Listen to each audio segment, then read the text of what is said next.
Okay.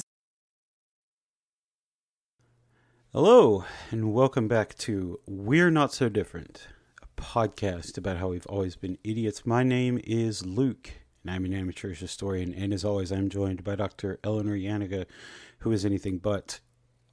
Today, we're going to open some mail, and we're going to have fun with it. So, it's the holiday season again. You know what that means. That's right.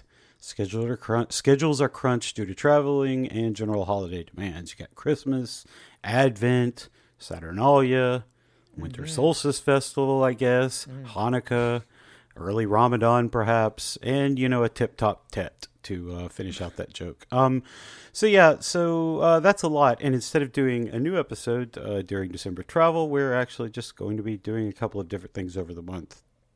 Today we have a mailbag episode where we will answer some of the backlog of Patron questions that we just haven't gotten to yet.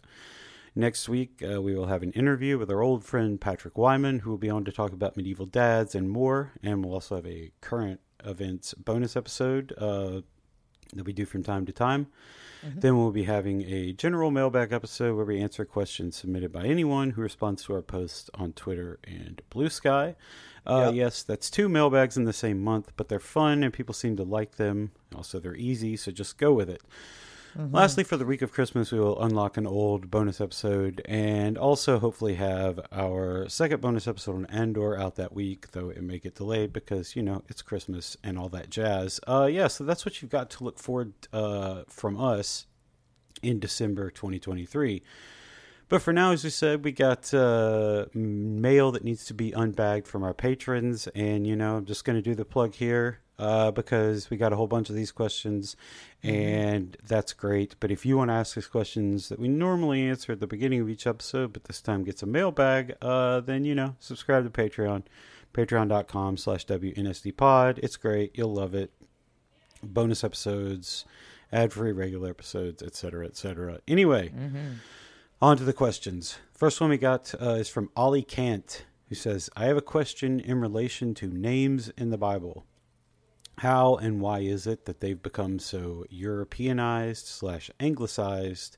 Does this count as a form of erasure? Would European audiences likely have responded negatively if they stayed mostly unchanged? Eleanor. This is a really interesting one, and I think actually the answer here is just that translation used to just be like, oh, we're translating the whole fucking thing. Like, it's a different way of relating to the text, right? It's a different way. They don't necessarily see there being a culture that needs to be carried through because they just do not have that way of thinking things. So they're just kind of going, oh yeah, well that's kind of like this name that we have. Yeah. Or like, we don't really know how to pronounce that, so we're just going to do it like this. Yeah. And then that kind of gets compounded and moved on. And now you got to understand that in the first place, it's gone from, Aramaic and Hebrew into Greek, then out of Greek and into Latin. And then most of the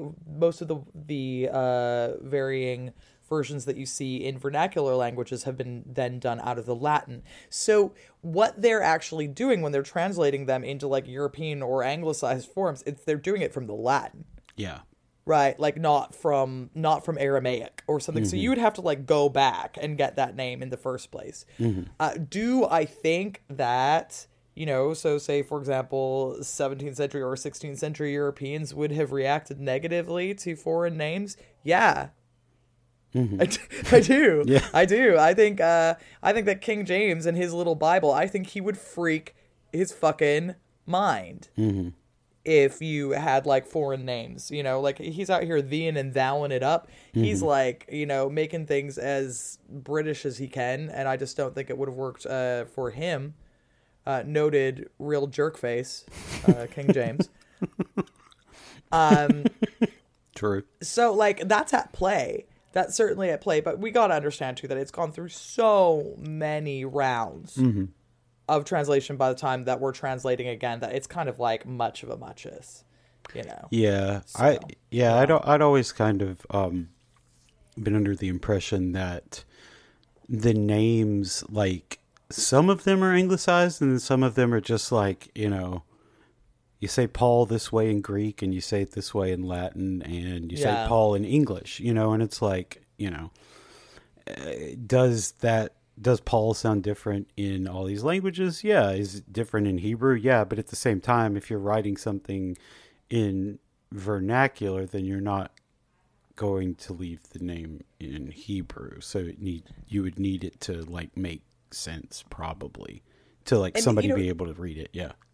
Yeah, it's like it's an interesting one, right? So it's like, it's something that I kind of go back and forth with. For example, when I'm writing about Czech things, because if I'm often writing about like churches or something like that, I go back and forth, and I'm like, well, do I give the Czech version or the English version of this? Because it's like, like, so for example, like if you're saying like Svatý or like St. Giles, right? And what I usually do is both, and like I put like the Czech one in brackets, just so that people know what I'm talking about. But it's one of these things where it's like, how does it, like there are names like across Europe where there are versions of it, but it's like, if you don't speak Czech, I can understand why like Hiji would be like a weird one for you. Yeah. We're like, who? Like this kind of thing. But like for us, it makes sense, right? Yeah. So it just is one of these things where there is a kind of constant translation going on for, saints' names, all of these things, like right across the board, like, yeah. Yeah. Yeah. Yeah, that, it makes sense. I just like, it's one of those things with translation generally, like, sometimes you transliterate, sometimes you actually translate, and sometimes you just have to be like, well, there's no single word for like, all those compound German words that, that describe like strange, powerful emotions that in English were like, feels bad, man, or something like that. Like, like if, everybody knows Schadenfreude, or a lot of people do, but like if you come in and you use another word that people aren't familiar with, they're going to be like, okay, whatever, and so, that's, translations, that's, tricky. But did King James change things so they would look better to people? Oh yeah. It was an ideological document. Yeah.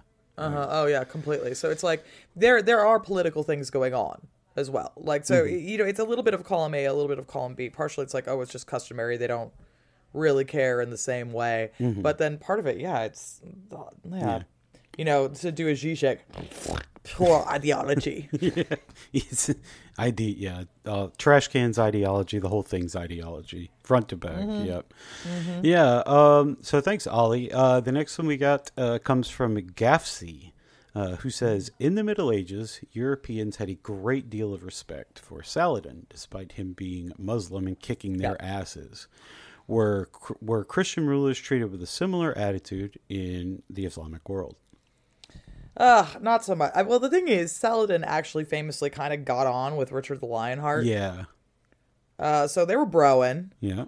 It's just like bros palling down and what have you. So like there was some of that where they're like, oh yeah, word. You also get guys like Emperor Frederick II is well liked, especially by like Muslim rulers, because he gets on with Muslims. And they tend to like it when you like them. And he's chilling in Sicily, so there's like really kind of ongoing and strong relations between him and some of the other Muslim courts and things like that. So yeah, they get on really quite well. But it takes, one of the things is, because of the way that trade works and things, it's oftentimes like Europeans going to the Middle East. And by the time they're going to the Middle East, they're usually being a dick. So like it's a little less like delegations going from like, the court in, I don't know, Damascus, and then like going out to France, like that happens less, so there's just kind of like a little bit less back and forth, but it happens. It's just that you got to understand the terms in which they're engaging with each other are usually pretty expressly violent. But yeah, in the way that Europeans were like, Saladin is cool, like apparently they were like, oh, Richard the Lionheart is cool. which is interesting. So there's one group of people who also got taken in by that. So yeah, I mean, I think there must be more, but it's just I unfortunately don't know as much about it. The ones off the top of my head are definitely Richard, the Lionheart, and Frederick II. Yeah. Seems like they, I mean, I guess it is like we pick out Saladin because he's a famous example, but he's also kind of the only example. So it's like one Muslim general out of like hundreds and hundreds of years of it or whatever. But at the same time, like they obviously really did think highly of him because like he's he gets put in the the top level of hell by Dante. He's up there instead of being down with the rest. Dante's confusing scheme, but I don't. I think it's funny that they were just like, yeah, he's cool. The rest of you guys, fucking awful. Saladin, cool. Cool. Just, sure, man. Whatever. I get. Yeah, that makes total sense. Yeah. So Gafsy, thank you so much. Next up, we have one from Medievalisms, and they say, has Eleanor gotten to go off about Philip Augustus of France yet? Because I would definitely listen to a whole episode of that. Well, we're not going to do a whole episode, but Eleanor. Yeah. Who is Philip of Who is Philip Augustus of France, and why are you going to go off about him? Oh, this fucking guy. Can I just say? So Philip Augustus of France, he is the king from 1180 to 1223, and this is the guy who kind of invents France as we know it. Essentially. He is also the one who like finally gets the Angevins kind of like put in their place. You've got the Angevin Empire kind of like going back and forth, and he kind of like shuts that down. A part of this is like really bad stuff. So for example, like he really encourages the church to kind of go on the Albigensian Crusade. As an excuse to kind of be like, oh, what's this? Seems kind of French down here, and like kind of sneak into to the lands. Like, he basically would get like the lords to kind of like push for these things, and then like go after the good men and women of Languedoc in that way. And he also is a real big consolidator of power underneath the throne of the king very specifically. So, when we talk about like medieval France, it's one of the ones that looks most closely like what it is today as a country. Like there's more of an understanding as like France than there is anything else. And it's like, and it's incredibly powerful, and they've got like a lot of fucking money. So he does this really good job of, for example, like he consolidates all the royal domains under him, where it's like, he basically says, okay, like, well, Amiens is mine now. Beauvais, that's mine. Like he does this really good job of like bringing in and consolidating land underneath him. He establishes a kind of like royal army, very more particularly so that there's always kind of like guys around, so he doesn't have to call people, which is incredible. He's also a noted anti-Semite. So like he basically like does a holdup of all the Jewish people in France, like takes all of their good stuff off of them and tries to forcibly convert them to Christianity, which the church hates, by the way. Like absolutely despises this shit. And then, like, he expels all of the Jewish people from the royal domains and is like, and now Leal, like, the market is there now. So, whatever. So, like, real noted anti-Semite, real piece of shit. Starts a lot of wars with his vassals, has a lot of wars with Henry II. Like, he is, has kind of, like, some disastrous crusade time. Quite notably. But like the thing of it is, all of these things are like stuff that makes you like a good king. And so this is just kind of like, what we were talking about in the last episode about how like all like a cab, but with a K. All kings are bastards, right? It's like, what the things that make one a good king usually mean you're a terrible person, and that like you are not, like, and that you are in hell, right? You're gonna go in Dante's Infernal, because it's like the things that he does in order to consolidate power are just unconscionable, right? And it's very difficult to kind of like deal with him as a result of it. So like, and I'm also like team good men and women of Languedoc, aka the Cathar. So obviously I fucking hate him. But also like it was a smart move. Yeah. It's a smart move to be like, hey church, I think you could come in here, and like, oh, is that a lot of Eskeet property lying around now? Like, I mean, it's brilliant, but I fucking hate him. Yeah. He's like pure evil. Yeah. But yeah, also, which makes me also obsessed with him. So, really interesting guy. Bad guy, powerful guy, which is to say a king, right? You know? This fucking guy. Yeah. Oh. Lord. Yeah. Yeah, you know, you sometimes you just gotta declare crusades against people who aren't really doing anything wrong and are just kind of hanging out. And then, you know, you got to take all the money from a religious minority and then forcibly convert them. You know, that old thing, that old chestnut that we've all been through every day. The monarchy. Yeah. Yeah. All kings definitely bastards. Jesus Christ. Yeah. Excuse me. Yeah. That's right. Yeah. Medievalisms. Thank you for that question. Next, we've got one from Paul. Says, first, I love y'all. Well, thank you, Paul. We love you too. Second, here's the real question. Just listen to the 100 Years War / Rosa series, and the petrostate for wool thing has really stuck with me.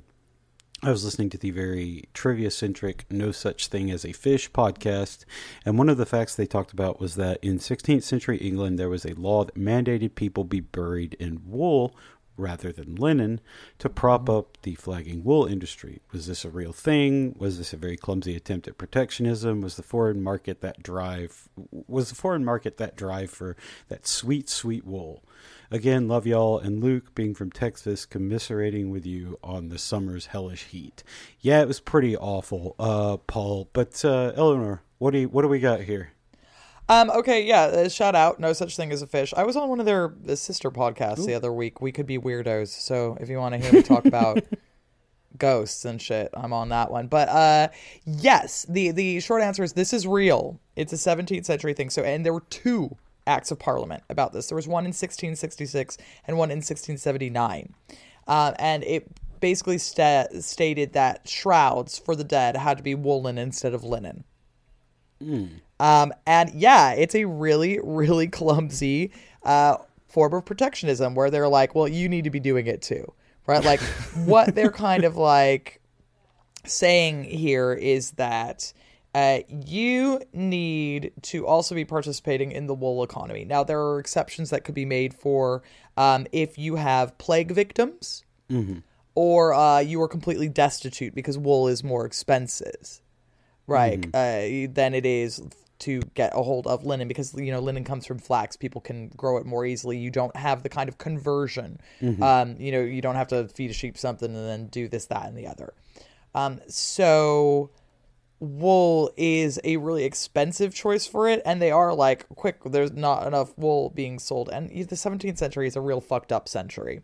Yeah. You know, there's a lot of wars. I mean, 1666, Jesus Christ, as if they don't have like enough on their plates. There's like a full-blown plague in swing. Oh yeah. You know, and they're like, bury them in wool, and it's like, bro, no.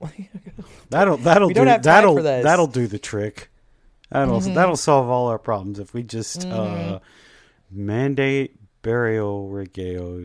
Oh yeah. Yeah. Well, And the thing here is that it's not so much that the foreign market for wool was down. It's more that you now also start having alternative fibers from across the ocean start to come in. So we start to see more cotton on the market in the 17th century. You start to see more things that are kind of like coming in from elsewhere. You're also seeing, increasingly really quite violent wars with each other, so people are kind of like, I choose not to have wool. Yeah. From the English, and things like that, where people will have their backs up about things. So it's kind of like an attempt to force wool consumption more on English people because the foreign markets are now drying up because there are other fibers are now available, right? Yeah, that makes sense. Petro State for wool. Oh, damn. It is. Matt Cressman fucking nailed that one. Here he's doing better and has gone home now, so that's good too. Good for him and Amber and their family. Yeah. Sorry, turned into an update about Matt, but yeah. Paul, thank you for the question. I was all ready for Eleanor to be like, no, that wasn't a real thing, but then she just, bam, no, that protectionism. They're just. Good job. That's guys. real. Thanks. Yeah. Man, you can always rely on. On Europe in the Middle Ages and early modern period to just do the wildest shit that will always surprise you. Next one comes from I would whack 500 moles, who says, with my 3-year-old starting to develop an interest in knights and castles and dragons, that's cool, and his 6-year-old sister still deeply fascinated by medieval things, I would love to hear your take on how to explain it like I'm 5, the Middle Ages. How would you describe the period succinctly and correctly to, say, a first grader? What would you include? What would you leave out? What differences and similarities to our day and age would you emphasize, etc.?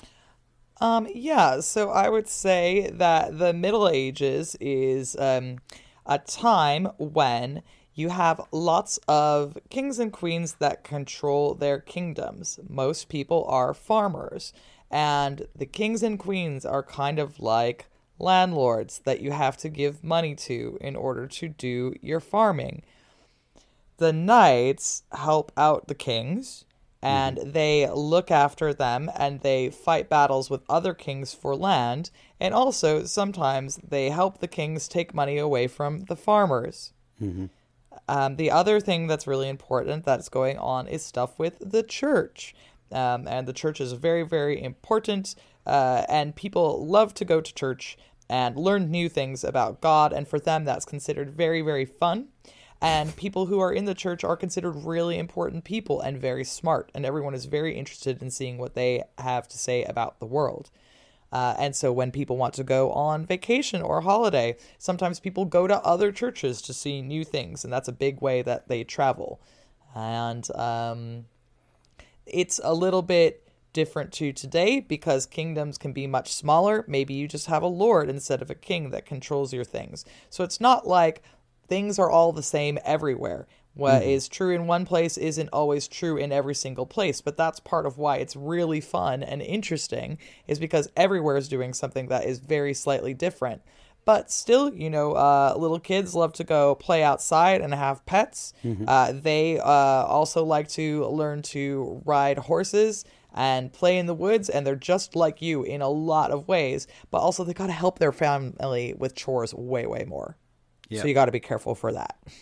Yeah, my kid is 5, and yeah, that would be a pretty good one. You just I always think like, you get the explain it like I'm 5, and I think people are kind of like, oh, that'll make it hard, and it's like, not really. I mean, like, it's it was a time when the world worked much differently, and there was a different there were different systems in place, and there were a lot of kind of cultural things that were the same, but that we need to change and everything. And it's just like, I mean, 5-year-olds get all of that. The only thing I would add is, sadly there were no dragons, even though kids back then thought dragons were cool too. Don't worry.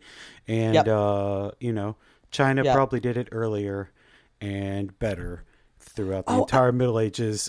In some cases, much, much, much, much earlier. Yeah. I've got a shout out to a couple of books too that I had as cool. a kid. Yeah. Which I really like. So David Macaulay does these like great illustrated books that like explain the way things are made. And the two that probably warped me is Cathedral and Castle. Are these the cross-section books? Yeah, they're the cross-section books, and they show you how the castles and cathedrals are made. And they're also really cool because they really put them in context and in situ, so you kind of see where the various towns and things are around it. So it really helps you to kind of understand that. And I was obsessed with these things when I was 5. Yeah. I would go through them all the time. So just like, if you've got kids who are interested in these things, put the David Macaulay books in front of them and they will just get lost. And, you know, he does a great job of explaining everything, showing how things are built. It shows like medieval tools and things, and it's really cool. So, I mean, that is just a shout out to the David Macaulay books. Yeah. I can't recommend them enough. And, you know, I could handle it at 5, you know, with my dad sitting there and kind of like pointing at things. So I think that most kids can. Yeah. I don't think, I mean, they will have to have words explained to them because, like, trebuchet is not a word that, like, a 5-year-old is going to intuitively spit out. But they're going to want it. Yeah, but they're going to be like, oh, big rock. Ooh, like, you know, and it's going to be like, cool. Yeah, like, I love those books. They were awesome. Castles is great. There's a separate one for siege engines, which is like I think there were like 30 of them. They're just great. Oh yeah, we had Pyramid too. Yeah, Pyramid was also great. Yeah. We had those. Yeah, I had those, and then like I still love them now. Like they stand up. Oh yeah, they're great because I mean like the aspects of a star fort don't change, or you know even a castle before that they don't change. It's still you know a parapet and all that. It's yeah. I would say also. As they get older, if they're still interested in medieval things, there's a couple of books that I really liked when I was a kid. One is called Catherine Called Birdie, and one is called The Ramsay Scallop. And they are pretty good and well-researched little bits of historical fiction. And I think that historical fiction, if you can get good historical fiction, that's often a good way to get kids hooked. Yeah. You know? Yep. Yeah. And as for me, like when I was a kid, like... The Hobbit and The Lord of the Rings were very good for like priming you into that because like you could be like because you could see like the simultaneous like the way things were very different and there are people who are predominantly farmers and stuff like that, but also hey, they're dragons and there's a dark lord, you know, and all that kind of stuff, and so like you get both and you can kind of cultivate that because and King Arthur obviously great. The Arthurian story is obviously great for that as well. Great, Sword in the Stone, great stuff. Yeah. I would whack 500 moles. Thank you for the question. I think it's great to look at stuff from kids' point of view, and that's you know, they understand it. It's like they're not going to understand the nuances of like serfdom, but you know. Oh, people farmed a lot more. Okay, I know what farming is. Cool. You know, like nobody worked in an office. Completely. And I just think it doesn't hurt to trouble the narrative of knights as good guys. It's sometimes they're good, sometimes they're bad. You know? Yep, exactly. Yeah. Next one we got comes from Moog, and we got a couple of questions from the episode we did on the two Marys, Mary Magdalene and Mary the Mother of Jesus. This one comes from Moog, who says, so less of a question, but more of an episode request. Again, we're not going to get the episode, but we'll explain why. Yep. I really enjoyed y'all's episode on the two Marys, and I'm excited for more medieval women. I was kind of just wondering if, as part of it, you could talk about Eleanor Rykener, since I've kind of become obsessed with her since Eleanor Rykener mentioned her on an episode a while ago. I've been finding and reading everything I have access to about Eleanor Rykener since that episode, and I'm still interested to hear if the modern Eleanor has anything else to discuss about the medieval Eleanor, and I think other people would be interested too. So I was wondering, you know, could we include Eleanor Rykener, or you know, if there's just enough info to warrant that I could get some recommendations for more reading material.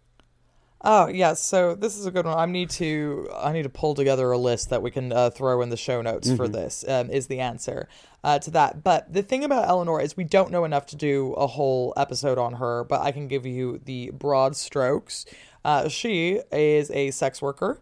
We meet her because she's shagging where she should not shag, which is to say, like up against the walls of the Tower of London, which is just like, girl, no. And like, it's Damn. 100%, yeah, like not a sex work friendly part of town. She No, I needs wouldn't to be think so. No. It's like she's not over in Southwark. She's not on Cock Lane. She's not on Grope Cunt. Like she is in the wrong place. So she gets done for sex working where she oughtn't. Mm-hmm. And they bring her to court. And they figure out she's trans. And then they're just like, girl, what's all this? And they just start like asking her all these questions. And it's like, someone should make a TV show that is like a heist kind of thing of like Eleanor's life, because she's been turning tricks and like doing all kinds of hilarious things, like stealing from dudes. Like they'll be like, oh yeah, come to my house to shag, and then she'll just like run off with their wives' dresses. Nice. And she's like, what you gonna do? Call the bailiffs and say what? Tell them what? What are you gonna tell them? You know, like which is quite funny.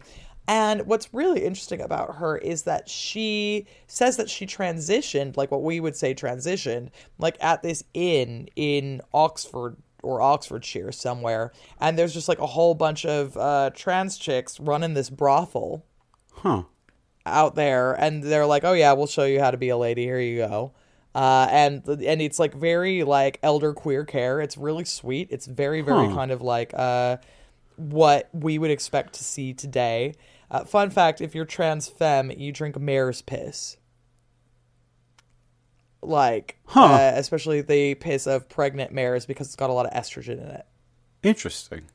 Yeah, and that's how you do it. So this is what we know about her. We don't really know what happened to her after this. And I believe that she was found initially, I think it was Ruth Mazzucaris found her, which is just like this woman I'm in awe of. Incredible sex historian. So there's a lot more research kind of being done about her, because what it does is it like really lifts the lid on, you know, the trans experience in London and England at the time, and the fact that there are these communities and they're kind of like underground, but you know, there are also like, these are sorts of things that we kind of quite expect to see from queer communities now, which is quite interesting. So she's really, really cool. And yeah, I'll have Luke throw some articles in the show notes if you want to read more about her. But we just don't know that much, because basically we've got this one record from court and that's what we've got. Right? Yeah. Because she's on the margins of society. If it wasn't being recorded as a legal document, there's no way we would hear from her. There's absolutely no fucking way that she can read or write. Yeah. And there would be like no one to pass this down to. So we're actually really lucky she got caught. Or, you know, we wouldn't know anything about her, right? Yeah. Yep. And I will say that when I was looking this up, I didn't really know who Eleanor Rykener was. So if you go into looking it up, just be sure, you know, that you are, that the source you're looking at is, you know, not, let's say anti-trans or something like that, because, a lot of dead naming, a lot of misgendering, and don't know how much of that is totally intentional, because a long time ago that wasn't really a thing as much, but not great. Like, I think that at court they start dead naming her a lot, and I think that like when she first came to light, people were kind of like quite into dead naming her and stuff, but I think that's kind of gone out the window. Gross. Yeah. Hopefully. Yeah.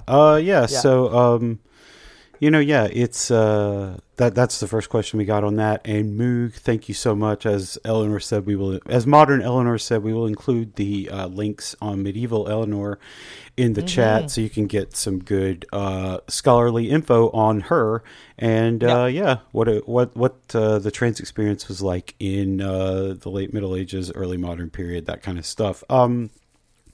Next, we got one from Guava Smoothie X, who says, "Dear Luke and Eleanor, your recent episode about Mary and Mary discussed gender dynamics, and I assume that'll be ongoing as you present the series on notable women. This leads me to a question on this topic. There are many saints from throughout the medieval period whom most people would describe as transgender by today's standards. Some examples that come to mind are Saint Marinos and Saint Euphrosyne. Thank you. But there are more. Could you introduce some of these people's stories and describe the roles they played in medieval culture?" Yeah, so one thing about trans saints, and I would absolutely say that they are trans saints, is that in general, you're going to find out that there is one way to be a trans saint, and that is to be trans mask. Yeah. So, and the thing of it is that, because it's good to be a man. Right. Right? Like, it's bad to be a woman and it's good to be a man. You still see this dynamic play out, obviously, now in terms of how we treat trans people. There's a lot more panic about trans feminine people than there are trans masculine people, for example. But so what they kind of like come up, oftentimes, we find a lot of kind of like trans men in monasteries, for example. And that's what St. Marinus is. St. Marinus is sometimes called Marina the Monk, but I think that's bullshit. And like basically Saint Marinus, they were going to marry her off, and she did not want to do that. And so like instead she goes off to he was supposed to go off to a monastery, and instead she does it. This is all happening over in Lebanon.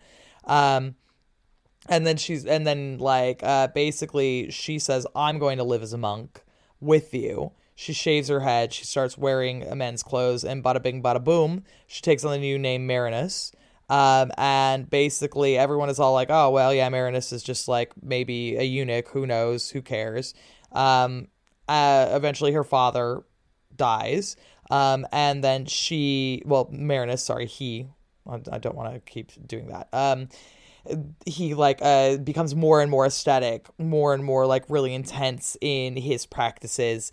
Eventually kind of at that time it's kind of discovered that he is assigned a woman at birth, and eventually, although all of this is basically to prove that he is a really good monk and a really good person and a really good man, and everyone goes, oh, it's a fucking miracle, right? Because it's very, very good to live as a man.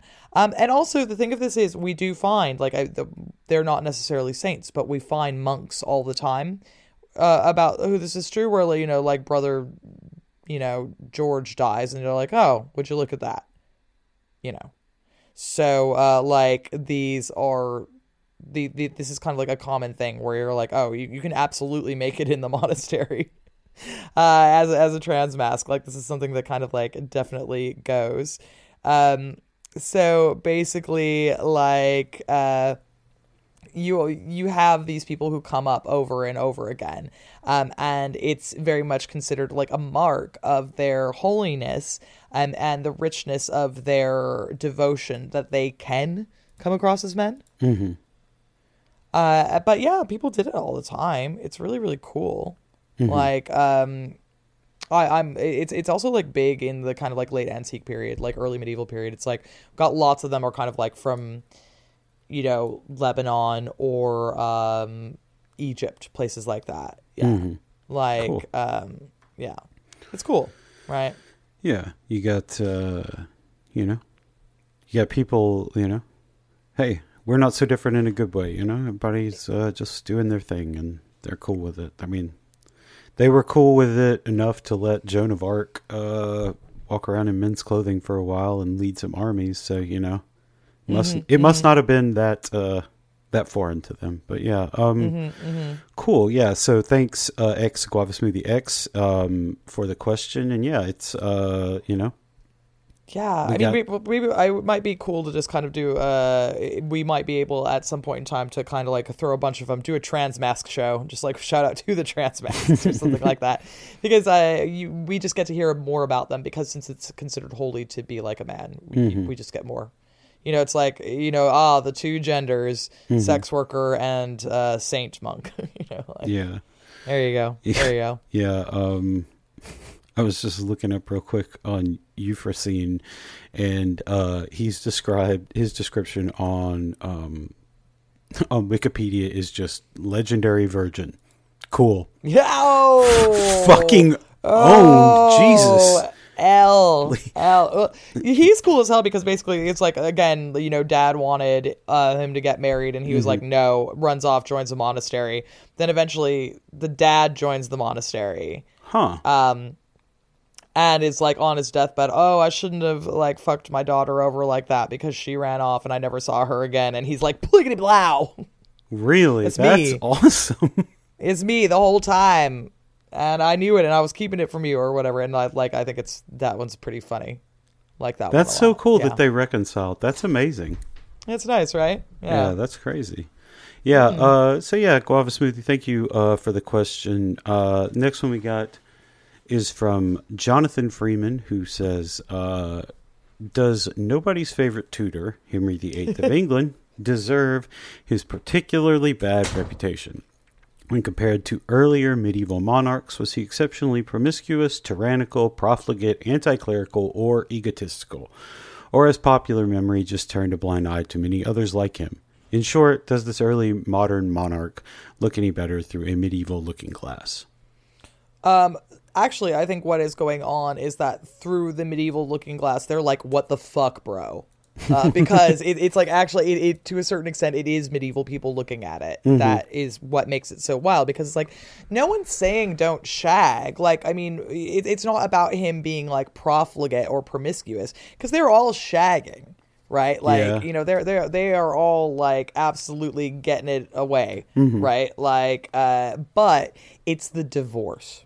Yeah, it's the divorce, and also the like femicide, you know, like, sorry, uxorcide it's called when you kill your wife, which is like bonkers, like completely wild. Like, you do not go around killing your wives off, and you certainly don't go around killing your wives off publicly. Like, you don't fucking execute them, right? Like, that is absolutely beyond the pale. And uxorcide, like, is unfortunately incredibly common. Well, I mean, it's incredibly common, right? But it becomes quite common, especially in the early modern period, among like rich people. They'll be like, "Yeah, fuck this one, I don't want it." You know, but it's usually like poison or something like that. It's not like a public fucking execution, right? And it's absolutely out of pocket in comparison to like the medieval world. Like, that is absolutely not on. I think that you could, for example, say that like he is as like his stuff is kind of as bad as, in terms of like the church things and destroying the monasteries and stealing all the land and everything. That's kind of on par with, which fucking Louis was it who got the Knights Templar kicked out? Like that guy, you know, where it's like, yeah, the fourth. I don't know. Yeah, I think that. Yeah. There's so many Louis. You know, it should have just gone King Louis. You know, but when King Louis like gets the Templars disbanded in order to take all their money, that's really similar to what Henry VIII does. Difference is, like, we got to retain a lot of their libraries and buildings and things like that, whereas Henry is just like, yeah, fuck that, you know. And like we lost so many manuscripts. Like, our records are really bad, specifically because Henry VIII is a piece of shit, and we like lose a lot of manuscripts. You know, and it's one of these things that makes me sad. Like, sometimes I'll see really cool medieval buildings elsewhere on the continent, and here they're just ruins.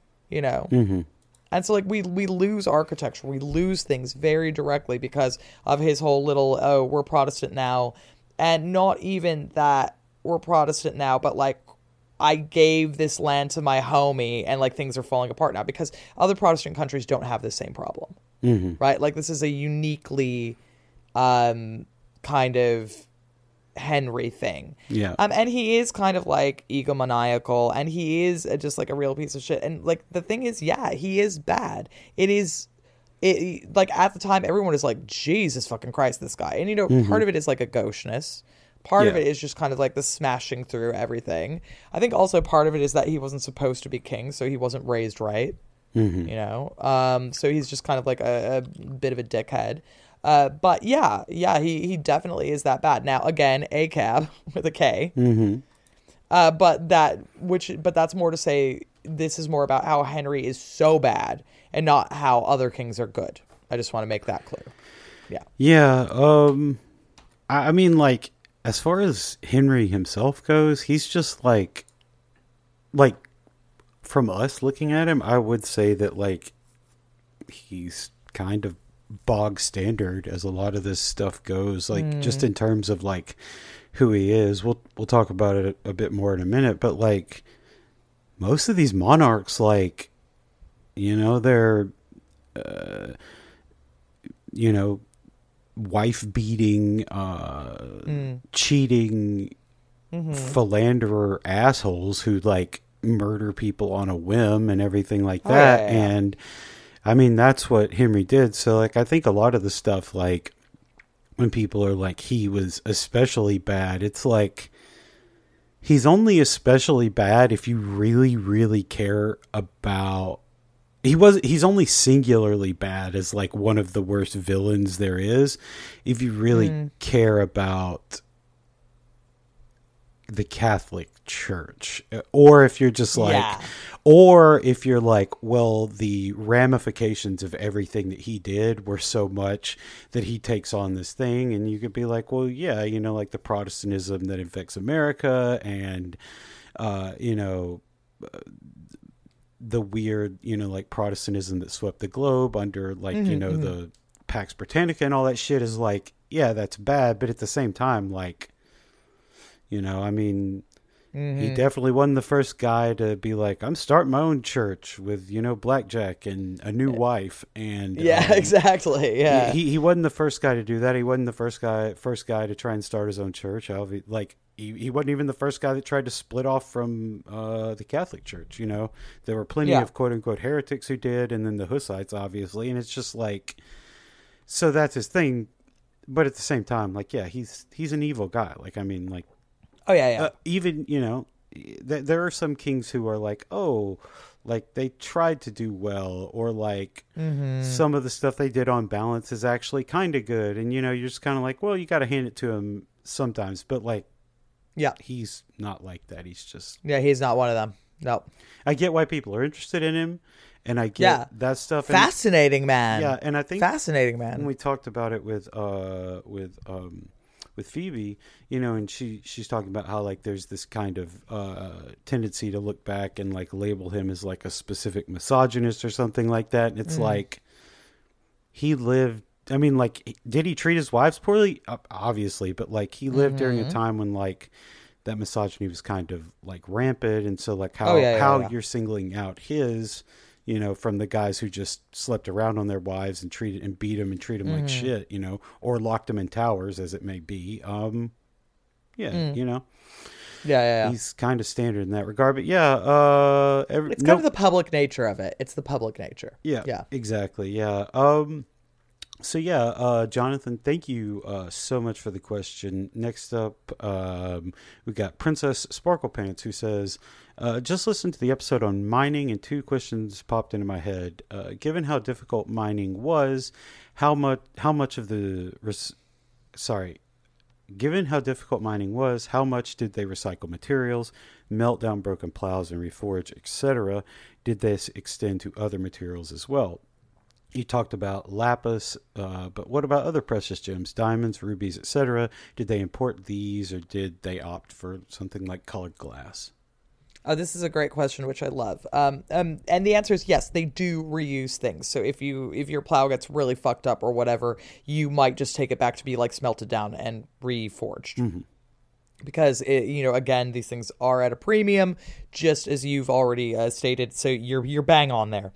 And also, it just kind of makes sense. The other thing that they do is these things are quite sturdy to begin with, so they're going to they're going to just kind of like keep a good sheen on them, right? So they're going to be really attempting to kind of like keep these things in good nick the whole time as well. Like, everybody knows how to sharpen a knife.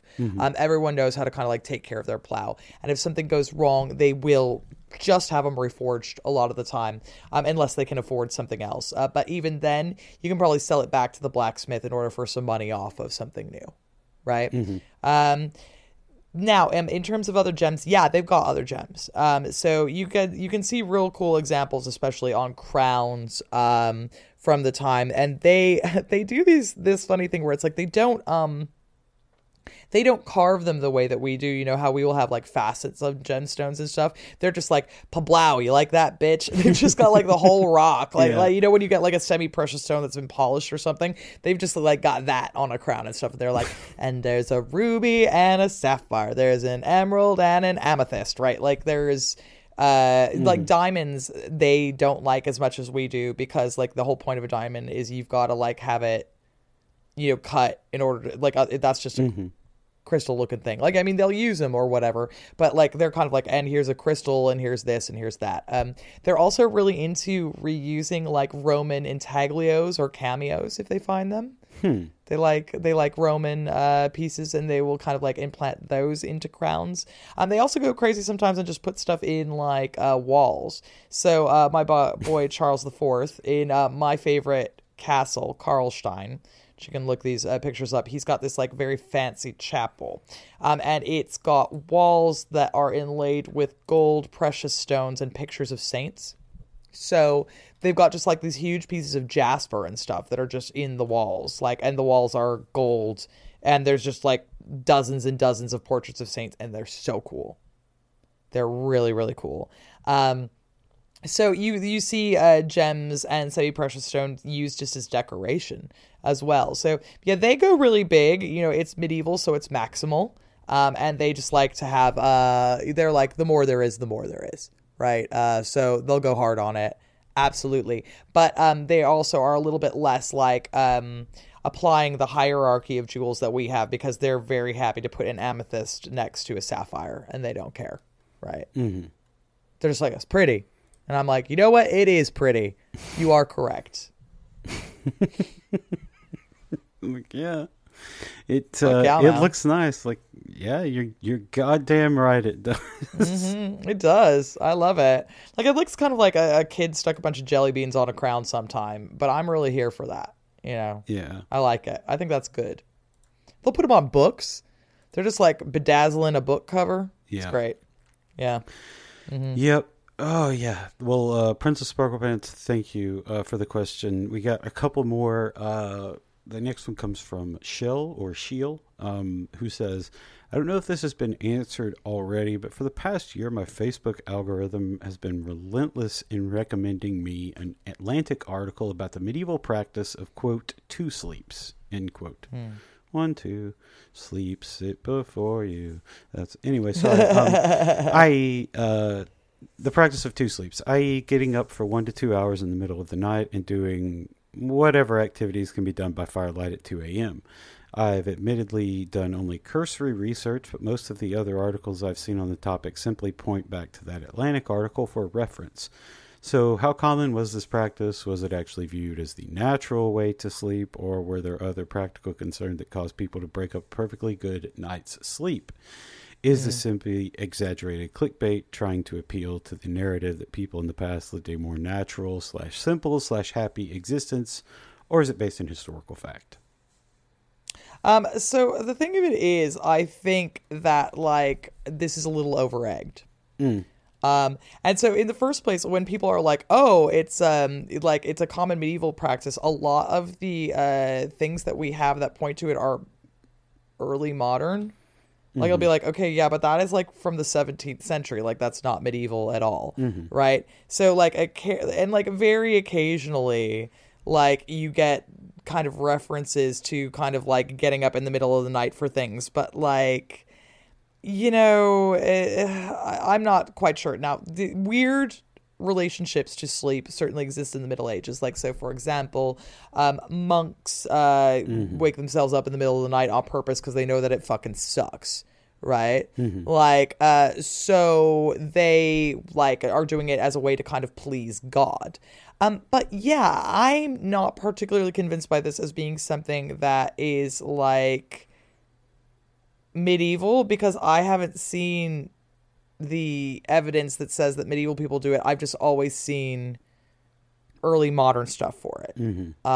So like, sometimes people are like, oh yeah, like there's a reference to kind of like getting up in the middle of the night, and it's like, well, yeah, that's sure true, right? But like, I don't know, mate. Like, sometimes people just get up in the middle of the night because they can't sleep. Insomnia wasn't invented in like 1840 or something. Yeah, like I am confused by it, and this kind of like calling it a medieval thing, because everything I've seen about it is early modern, and I think that people are just confused about what medieval means again. Like, I'm sorry, but if you're telling me the date like 1657, I'm like, well, that's not medieval, is it? Yeah. Like, so calm down. I haven't seen a whole lot about this. I've seen like the things about it, and every time I click on one of those articles, I don't see a whole lot of medieval sources. Mm-hmm. And B, yeah, they like it's kind of like a circle back. So it's like there was a BBC article about it, and I went and read it like in preparation for this, and I was like, okay, that's early modern. That's early modern. Yeah. That's early modern. And then they're like, Chaucer exists, and I'm like, is there something about biphasic sleep in Chaucer? And they're like, moving on. And I'm like, I don't understand. Why did you bring that up? Like, it's a really confusingly worded article as well. I mean, possibly seems weird to me because in a world where you do not have candles or electricity, I don't know why you would get up in the middle of the fucking night. Yeah, what are you going to do? Like, and if you get up in the middle of the night and you're like a peasant or something, you like disturb the kids, disturb the animals that might be in there with like, you know, what? Yeah, I don't know. It doesn't make sense. Like, I mean, I think that they tend to get up really early and they go to bed pretty early. You know, like one of the things that they're doing is they cover their fires, you know, like you have the curfew or the couvre-feu on like fairly early at night, and you go to bed because it's fucking cold and there are no lights and you can't just burn candles all goddamn night, and then you need to be up like a little bit before dawn anyway to like eat some breakfast and get out there and get ready to do your back-breaking job in the fields. So I don't really understand what like maybe monks are doing, like, I mean, monks are definitely keeping weird schedules. Maybe rich people are doing it or something like that, but it doesn't make sense in a world where you gotta light candles, right? Yeah. It doesn't. It just doesn't. Yeah, that's wild. I'm just saying. I don't know. Like, perhaps there's evidence out there that could prove me wrong. I just haven't seen it yet. That's all. Yeah. Well, Sheil, thank you so much for the question. And that's going to bring us to our last one, which comes from Theophilus's Piss Merchant, who says, who was the worst guy in the Middle Ages? Like, what historical figure do you come across and roll your eyes and go, oh, great, this motherfucker? Is there anyone that combines personal incompetence and boorishness with immense power like Elon Musk? And before we go on, I will just say that, yeah, that's pretty much every king that's ever existed. Yeah, it's like a personal incompetence plus boorishness. A king and queen, for that matter, with immense power, yeah. Anyway, Eleanor. I mean, yeah, it's like, yeah, every single person I've already talked about is a real piece of shit. Like Philip Augustus. I mean, Henry VIII is early modern, but you know, he's got to be on the list. You got to mention him. You know, and again, and there are people who are like real pieces of shit who are, again, this is early modern, but like Vlad the Impaler was in fact a very bad man. Like that is true. But like I am oftentimes not a big fan of the people who like intentionally go after Jewish people, for example. So it's like, which is why like Philip Augustus is on my list. I don't like that at all fucking whatsoever. I do not like I don't really like anyone involved in the Crusades. I think that all of that is incredibly bad. So, you know, I would say that, like, I've got to put, like, a number of popes on there, like, in terms of it. Oh, what's his name? What's the pope's name who's a real piece of shit that basically starts the schism? Anyway, but he's real bad. He's a real piece of shit. I think that, yeah, it's just like the list goes on. It's like, it's almost like there's so many of them that it's really difficult because, you know, like Elon Musk is just kind of like a 21st century one of these guys, you know, like he's raised in these same conditions, you know, it like, as a racist in a racist place where you steal money from people and like you count on an entrenched system of like driving poverty in order to like usurp, you know, ownership and conglomerate wealth, and he got told he was special his whole life, and it's just like any little king, you know, and the kings are really bad. Like when you get a good king, quote unquote, it's unusual, you know, and even then. And I mean, also, it has to be said that a lot of times people who are personally nice kings are usually bad kings in terms of like politics, right?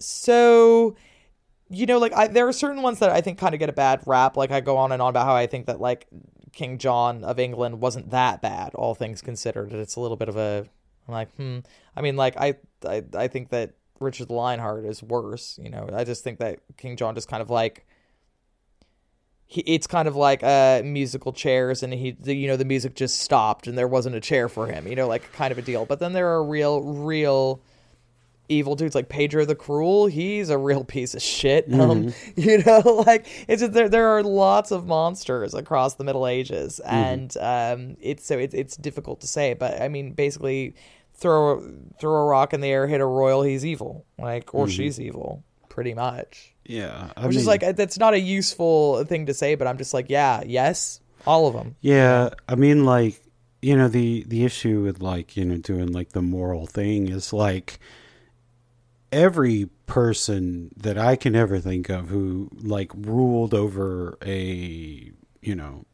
structure in like most of the world that we know of, probably before like the 1700s, like they ruled over, they ruled with dominions of like fear and oppression, like oppression in insane levels, the oppression of serfdom, the oppression of manorialism, the oppression of slavery, actual slavery, chattel slavery, like, and it's like all of like, so like they all have like moral blots on their character like that are just like, insane. And I mean, you've got, you got emperors in China who, and an empress for that matter, who, just ruled over their people with iron fists. And, some of them were better than others, just like everywhere else. But like, for the most part, I don't know. I don't even know like who the worst one is. Cause like, I mean, nowadays people like, who's the worst person ever? Most people be like, it was probably Hitler, or whatever. I mean, like, but like, it's between him and Pol Pot, Yeah, right? But it's like in the Middle Ages, it's just like the scales were so different. Like, because while you could have like a personal rule that's tyrannical and awful, and it could last your entire life, and your shit ass son could take over after you, like it's still mostly confined to like one tiny area, one landmass or something like that. But like, once the world starts to spread out and you get like imperialism and colonialism and stuff like that, and capitalism starts to creep into it, like, if you extend it to like the early modern era, or if you just think like the Middle Ages doesn't end until like the early 1500s, like Charles V of, the Holy Roman Emperor, like he ruled over like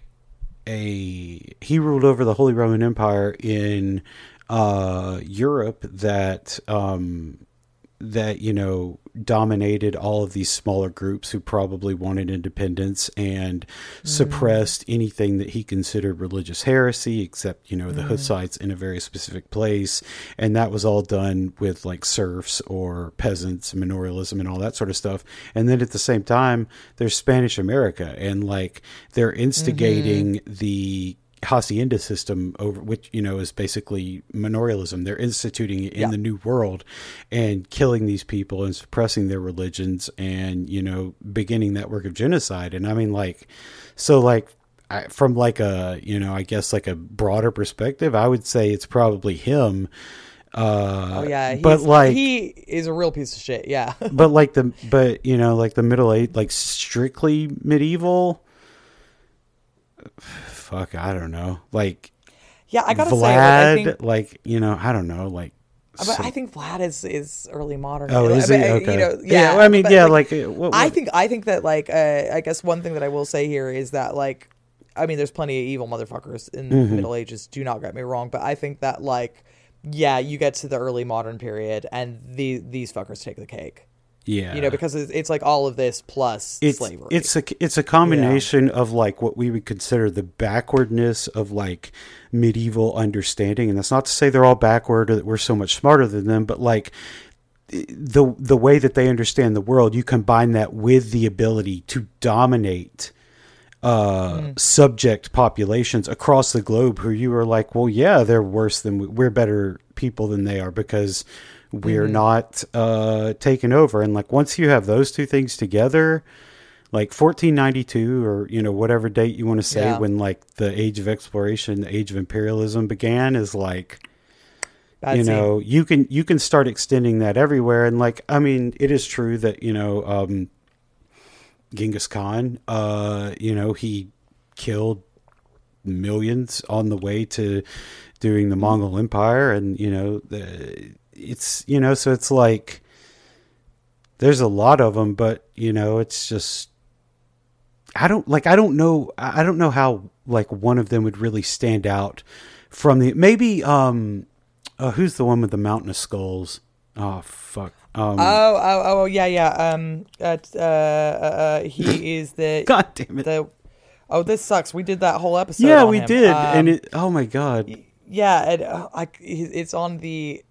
It is on the tip of my tongue. Yeah. This is great podcasting right now. Yeah. And he's the one who took over Baghdad.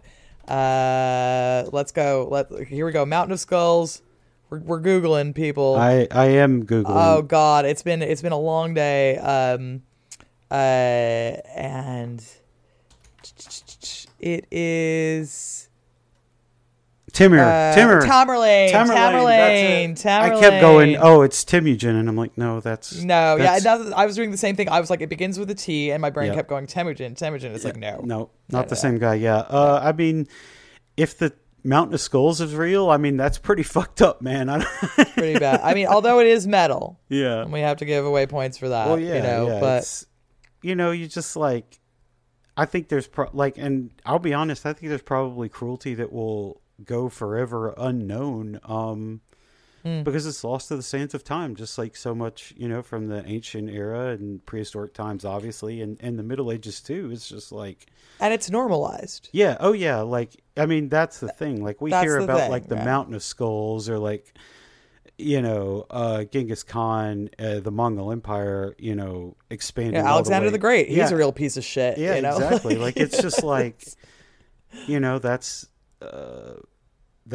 you know, the rite of conquest, you know, they as a lot of them would see it. And it's just like, yeah, well, we're going to go fuck some stuff up and, you know, and I mean, every depraved, they did all of the same examples of depraved indifference to human life and suffering and everything that we do now. It's just like their society was more like, yeah, it's fine. Who gives a shit? You know, now we at least pretend to pay lip service to it, even though it obviously doesn't matter because, you know, as you can see what our leaders here in America and other Western nations are doing, turning a blind eye to or actively encouraging / facilitating genocide. So, you know, fuck. Man, we're going to end on a depressing note again. Ho, ho, ho, bitch. God damn it. Yeah.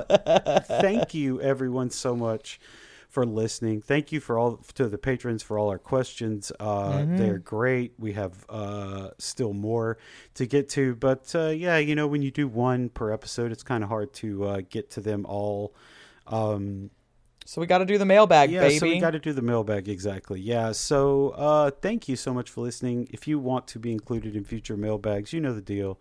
Patreon.com/WNSDpod. Please support the show. It would be great. Yeah, but I think that's going to about do it for today. Eleanor, what's going on with you? Yeah, you know, as always, check out the blog, going-medieval.com. It's Christmas. You know, pre-order my wonderful book, The Once and Future Sex, Going Medieval on Women's Roles in Society for your loved ones. Hell, get them a copy of The Middle Ages, a graphic guide. That's right. These are good presents. Do it. Do these things. So, you know, if you want to get the paperback and it's cheaper, just tell them you pre-ordered it, or get the hardback cover. Go classy. Just it's a good thing to do.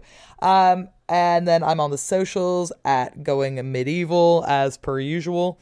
Yeah, that's me. That's me. That is. There you go. Yeah, and yeah, Luke is amazing on social. People's History, the Old Republic's my old show. You can check it out wherever you're listening to this. Yeah, but that's going to do it for today for us. Thank you so much for listening, and we'll see you next time. Bye.